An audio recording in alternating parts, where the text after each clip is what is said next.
Okay students, मैं Vineet sir as faculty of law this time इस बार मैं आपको कुछ लॉ के एस्पेक्ट को समझाऊंगा, लीगल एस्पेक्ट को समझाऊंगा। Law is related to legal aspect. Law is related to legal aspect. Various legal aspects are there, legal obligations are there which we have to follow.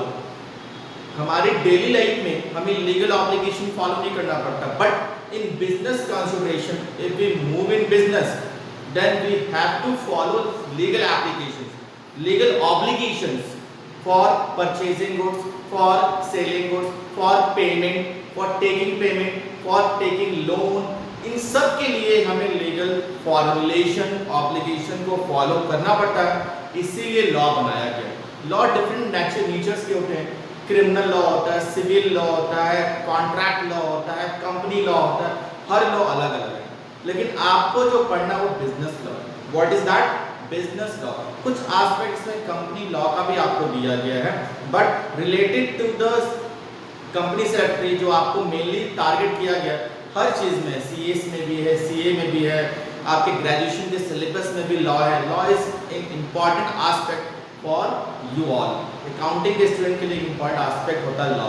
तो लॉ अगर मैं एक simple words में अगर बताऊं, law आपका लीगल नेचर्स होते हैं जो हमें फॉलो करना पड़ता है। हम अगर फॉलो नहीं करेंगे हमारे कंट्री के जो लीगल एस्पेक्ट्स है, देन उसके अगेंस्ट हमें पनिशमेंट मिल सकता है, फाइन देना पड़ सकता है, ये सब चीज़ हमें एक्सेप्ट करना पड़ सकता है। तो अगेन सिंपल बात करें, लॉ में बहुत सारे एस्पेक्ट है, लेकिन पहला जो मैं आपका चैप्टर, पहला जो टर्म मैं आपको समझा रहा हूँ, that is contract. Contract simple अगर बात करें, contract is an agreement between two or more person as legal formulation. Contract जो होता है वो एग्रीमेंट को शो करता है, agreement between two or more person to formulate legal obligation. Legal obligation को पूरा करने के लिए जो हम लोग एग्रीमेंट करते हैं किसी के साथ, वो आपका कॉन्ट्रैक्ट कहलाता है। कॉन्ट्रैक्ट डिफरेंट नेचर्स के होते हैं, कॉन्ट्रैक्ट डिफरेंट कैटेगरीज के होते हैं, बट अगेन मैं कॉन्ट्रैक्ट में जाने से पहले कॉन्ट्रैक्ट में दो एस्पेक्ट है।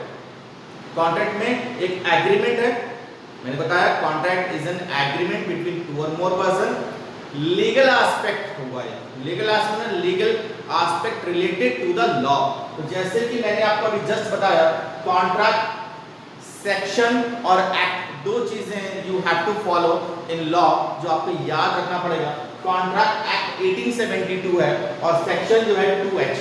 किसका सेक्शन है? कॉन्ट्रैक्ट का सेक्शन है। इस सेक्शन के अंदर डेफिनेशन दिया गया है an agreement enforceable by law. देखिए एक वर्ड है एग्रीमेंट और एक वर्ड है इनफोर्सेबल बाय लॉ, इन दोनों से मिलके कॉन्ट्रैक्ट बना। तो एग्रीमेंट मतलब होता है offer and acceptance, enforceability by law या इनफोर्सेबल बाय लॉ होता है लीगल एस्पेक्ट। तो कॉन्ट्रैक्ट तभी बनेगा जब ऑफर एंड एक्सेप्टेंस हो, एग्रीमेंट हो, और सिर्फ एग्रीमेंट रहने से नहीं होता, वो इनफोर्सेबल बाय लॉ भी होना चाहिए। Enforceable by law legal aspect होना चाहिए। मैं आपको समझाऊंगा लीगल एस्पेक्ट का मतलब। अगेन कॉन्ट्रैक्ट को अच्छे से और जानने के लिए हम लोग पहले ये दो टर्म को अंडरस्टैंड करेंगे, इसको एग्रीमेंट को और इनफोर्सेबल बाय लॉ को। तो अगर मैं एग्रीमेंट की बात करूं, एंड एग्रीमेंट का भी सेक्शन है एक्ट, ध्यान रखिएगा, कॉन्ट्रैक्ट एक्ट के अंदर ही एग्रीमेंट आ रहा है। एग्रीमेंट का सेक्शन है 2E। Under section 2E an agreement every promise and every set of promise forming the consideration. Promise मतलब होता वादा, मेनली ये डेफिनेशन दिया गया। सिंपल वर्ड्स में अगर मैं आपको समझाऊं, an agreement is an offer and acceptance. One person provide offer and other person make acceptance on that. जब मैंने ऑफर दिया और सामने वाले उसको एक्सेप्ट कर लिया तो वो एग्रीमेंट बन जाता है। मैंने ऑफर दिया, उसने एक्सेप्ट नहीं किया, इट मींस वो एग्रीमेंट नहीं हो सकता। सिंपल सा एग्जांपल देके समझाता हूँ। मेरे पास कार है, मैंने आपको इन फ्रंट ऑफ मी मैंने आपको ऑफर दिया कि मेरे पास कार है, मैं अपनी कार को 2 लाख रुपीस में सेल करना चाहता हूँ। आपने बोला ठीक है, मैं इस कार को 2 लाख रुपए में परचेज करूंगा या करूंगी। अगेन तो मैंने ऑफर दिया, आपने एक्सेप्ट कर लिया, एक्सेप्टेंस हो गया, तो ये क्या बन गया? एग्रीमेंट। अब ये देखना है कि ये कॉन्ट्रैक्ट है या नहीं है। ये कॉन्ट्रैक्ट तब होगा जब इसमें लीगल एस्पेक्ट होगा, लीगल इनफोर्सिबिलिटी होगी, तब ये कॉन्ट्रैक्ट बनेगा। अगेन ये एग्रीमेंट है, एग्रीमेंट बन गया क्योंकि ऑफर और एक्सेप्टेंस दिया गया। ठीक है। हाँ, इसमें लीगल एस्पेक्ट भी होगा, क्यों? क्योंकि every business contract, every business agreement, सभी बिजनेस एग्रीमेंट जो होते हैं उसमें इन्फोर्सिबिलिटी बाय लॉ होता है। मैंने ऑफर दिया, आपने एक्सेप्टेंस किया और बाद में आप बोल रहे हैं आप नहीं लेंगे, तो मैं आपके अगेंस्ट लीगल एक्शन ले सकता हूं, क्योंकि ये बिजनेस कंसिडरेशन या बिजनेस मूवमेंट को शो कर रहा है, ठीक है। ये बिजनेस एग्रीमेंट है, but at same time agreement enforceable by law नहीं भी हो सकता है। कैसे? जैसे कि फॉर एग्जांपल आपके पेरेंट्स ने बोला कि बच्चे अगर 12th में अच्छा आप करोगे तो मैं एक आपको मोबाइल फोन, आईफोन लेके दूंगा। आईफोन, आपने बोला भैया आईफोन मिलेगा, अच्छा मेहनत करना है, आपने अपना बेस्ट दिया और आपने 12th के रिजल्ट में या 10th के रिजल्ट में अच्छा शो किया, 90% 80% एवं लेके आए। अब पापा को आपने बोला पापा आपने वादा किया था मुझे आप आईफोन दोगे, मैंने अच्छा रिजल्ट किया। अब पापा अगर अपना वादा पूरा नहीं करेंगे, पापा ने ऑफर दिया, आपने एक्सेप्टेंस किया, वो एग्रीमेंट बन गया, that is agreement. But again अगर पापा ने अगर अपना वादा पूरा नहीं किया तो क्या आप लीगल एक्शन लोगे, कोर्ट जाओगे, केस करोगे? नहीं, मेरे पापा ने वादा किया था आईफोन देंगे और आईफोन नहीं दिया, केस कर दोगे? Is it show? नहीं हो सकता, क्योंकि वो डोमेस्टिक एग्रीमेंट है, वो हाउस होल्ड एग्रीमेंट है। डोमेस्टिक एग्रीमेंट लीगल नहीं होते हैं। अगर आप कोर्ट जाना भी चाहो तो उसके अगेंस्ट कोई एक्शन नहीं लिया जा सकता है। समझ रहे बात? Because that is domestic agreement and domestic agreement can not B legality, legality को शो नहीं करता है। समझ में आप? एग्रीमेंट में फिर the agreement is an offer and acceptance, one person provide offer and other person make acceptance. Clear है? एग्रीमेंट बिजनेस एग्रीमेंट भी हो सकता है और डोमेस्टिक भी हो सकता है। बिजनेस एग्रीमेंट जैसे मैंने आपको दिया एग्जांपल, कार जो सेल किया वो डोमेस्टिक एग्रीमेंट हो गया, फैमिली एग्रीमेंट डोमेस्टिक एग्रीमेंट हो गया, हाउस होल्ड एग्रीमेंट हो गया, जो लीगल नहीं होता है।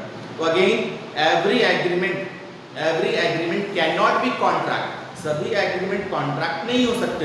क्यों? क्योंकि एग्रीमेंट तभी कॉन्ट्रैक्ट होंगे जब उसमें लीगल एस्पेक्ट होगा, ठीक है। एग्जाम्स में क्वेश्चंस भी आते हैं, every agreement can not be contract, सभी एग्रीमेंट जो है वो कॉन्ट्रैक्ट नहीं हो सकता। एग्रीमेंट तभी कॉन्ट्रैक्ट होगा कब? जब उसमें लीगल एस्पेक्ट होगा। लीगल एस्पेक्ट होगा इट मींस वो कॉन्ट्रैक्ट है, लीगल एस्पेक्ट नहीं है तो कॉन्ट्रैक्ट नहीं है। लेकिन एग्रीमेंट तो है, एग्रीमेंट तो बन गया क्योंकि ऑफर एक्सेप्टेंस है। समझ में आ रही बात? तो अगेन मैंने आपको एग्रीमेंट के बारे में बताया, सेक्शन 2E को कंसिस्ट करता है। ऑब्जेक्टिव्स वगैरह आपको आएंगे एग्जाम्स में, तो अगेन आपको बोलेगा agreement consist in this section, तो again section 2E। Every agreement can not be contract because an agreement will be contract when there is enforceability by law, enforceability by law के द्वारा enforceability होगी तभी जाके होगा। मैंने लिखा है यहाँ पे लीगल ऑब्लिगेशन होगा तब जाके ये आपका क्या होगा?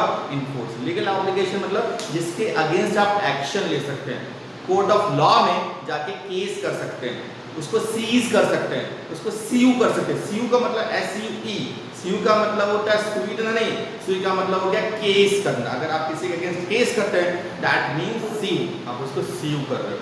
क्लियर है? That is legal words that you have to remember at the time of understanding the contract. Contract को अंडरस्टैंड करोगे उस समय। अगेन मैं फिर से बता रहा हूँ, contract consist of 1872 section 2H। Again contract में दो एलिमेंट होते हैं, ऑब्जेक्टिव में आता है एन एग्रीमेंट और इन्फोर्सबिलिटी बाय लॉ। एग्रीमेंट जो होगा वो सेक्शन 2E में आएगा। एग्रीमेंट में भी दो एग्रीमेंट जो है उसमें भी दो है, एक है आपका ऑफर, दूसरा है आपका एक्सेप्टेंस। ध्यान रखिएगा, एक ऑफर दूसरा एक्सेप्टेंस। तो again agreement consist of two things, offer and acceptance. One person provide offer and other person make acceptance on that particular offer. Offer मतलब promise देना हो गया। If I am providing promise तो वो आपको offer और acceptance को show करता है। Clear है? Again enforceability का मतलब legal obligation, जिसके against आप legal action ले सकते हो उसी को हम legal obligation बोल सकते हैं। Again मैंने एक चीज बताया, every agreement cannot be contract, but every contract can be agreement। Contract है उसमें एग्रीमेंट तो होगा, लेकिन एग्रीमेंट जो है वो सभी कॉन्ट्रैक्ट नहीं हो सकते। क्यों? क्योंकि कब होंगे? जब उसमें लीगल एस्पेक्ट होंगे। मैंने एग्जांपल्स भी दिया आपको, डोमेस्टिक एग्रीमेंट का और बिजनेस एग्रीमेंट का। बिजनेस एग्रीमेंट ये भी हो सकता है कि आपने किसी को क्रेडिट पे गुड्स सोल्ड किया और बोला कि 2 महीने के बाद पेमेंट होगी, आपने बिल्स ड्रॉन किया, करते हैं ना, अगर वो पेमेंट नहीं किया तो उस बिल के अगेंस्ट आप उसके अगेंस्ट केस कर सकते हो। क्लियर है, समझ में आ रहा है? What is contract? कॉन्ट्रैक्ट जरूरी होता है बिजनेस सिनेरियोज में, बिजनेस को अंडरस्टैंड करने के लिए। क्लियर है? इतना में कुछ आपको डाउट है तो आप मेरे से पूछ सकते हैं। नेक्स्ट में आपको मैं एलिमेंट्स ऑफ कॉन्ट्रैक्ट लाऊंगा, डिफरेंट एलिमेंट्स कॉन्ट्रैक्ट में क्या क्या एलिमेंट्स है उसके बारे में आपको मैं बताऊंगा। नेक्स्ट वीडियो में आप मुझे देखेंगे। Thank you.